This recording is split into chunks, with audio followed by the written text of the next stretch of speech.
beautiful hike in Budlong. And I think it's probably about 6 miles, at least 2,500 vert, maybe more. I don't know. But got all the way in here with a full 8 days worth of food. And we were chasing or running from weather the whole time. So we had rumors of rain coming in. God is very good to us, and it held off. So we got our shelters up right as it started to drizzle. Food hung in a tree, and now we're both just laying in our shelters, waiting for the rain to pass. So we'll see. I don't know. See if we're able to get any hunting in today, or if we just kind of lay here and eat and recover and take a nap. I'm kind of okay with either right now.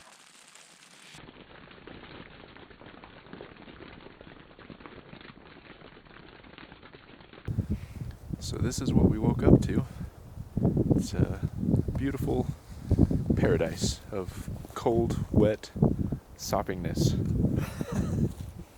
But we're gonna make it. So we just had some coffee because that was necessary. And I don't know how Josh is doing. I am basically out of water. So first order of business, we got to drop down, get some water, filter, fill a bunch of bottles and bladders, and try to have at least like a couple days worth of water stashed here at camp, just so we don't have to drop down every day. And then we'll see what's going on. We'll see if the sky has cleared, if it seems like hunting time or fire time or whatever's going to keep us alive. But we're up here. Country looks great. If the weather can hold off, we'll see some bears. We'll do some stuff.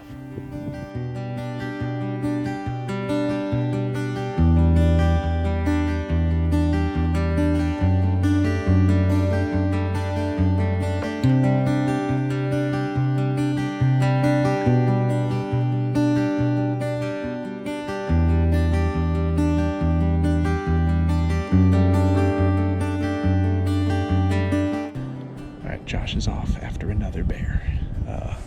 He's the one so there was this jet black with 2 cubs this morning.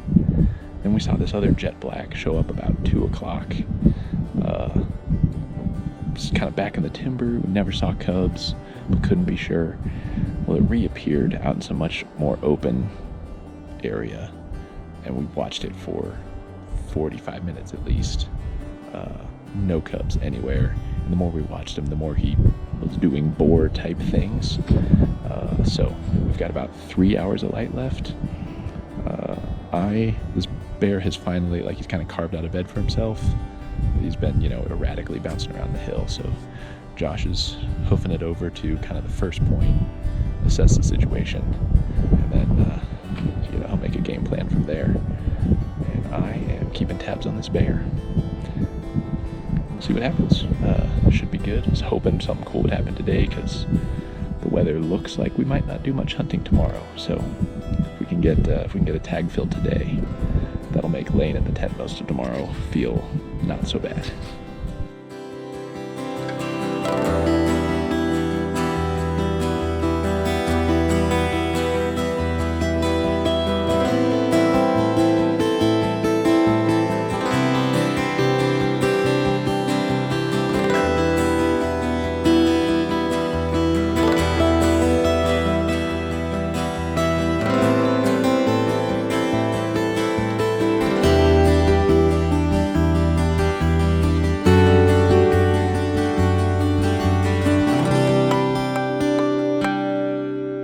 Same view as always.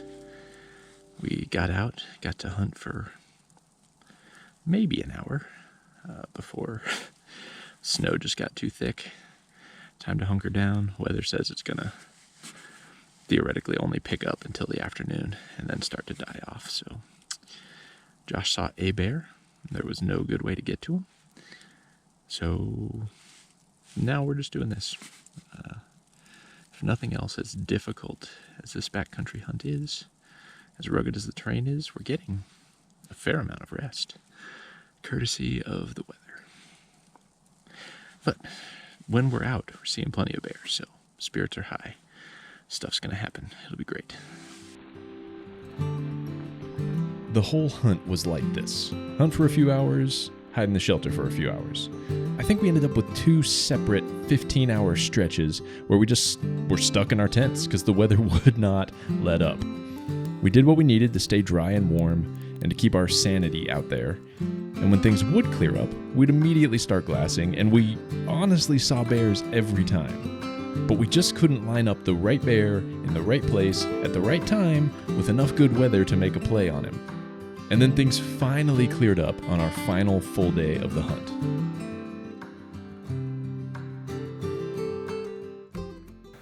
Well, a lot has happened in a short amount of time. It's our last morning of hunting, our last day of hunting. We had just finished up coffee, breakfast. We were going to go down and get some water.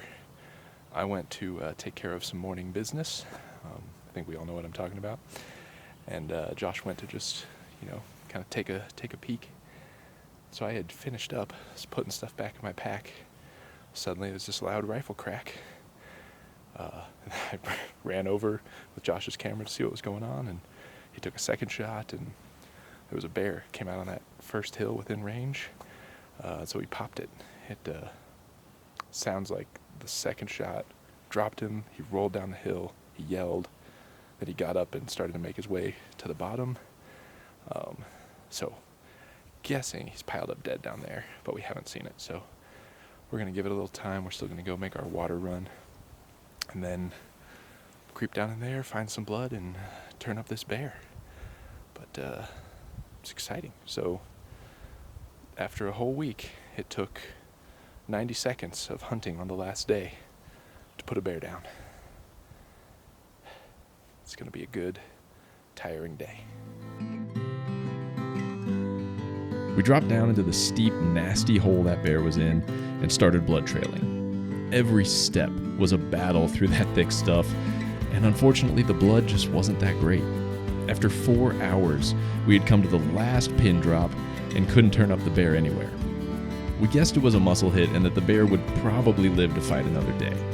We climbed back out of that hole to camp, and it was now early evening.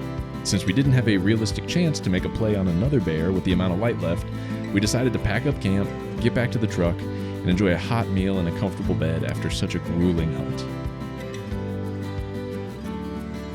The mountains are unpredictable, and there was nothing we could have done differently with the hand we were dealt. Though we came back without either of us harvesting a bear, we both felt this was an undeniably great hunt. A week in the backcountry, even with all the challenges we faced, is like medicine for the soul, and I'm already dreaming about next year and the chance of some redemption in these Idaho mountains.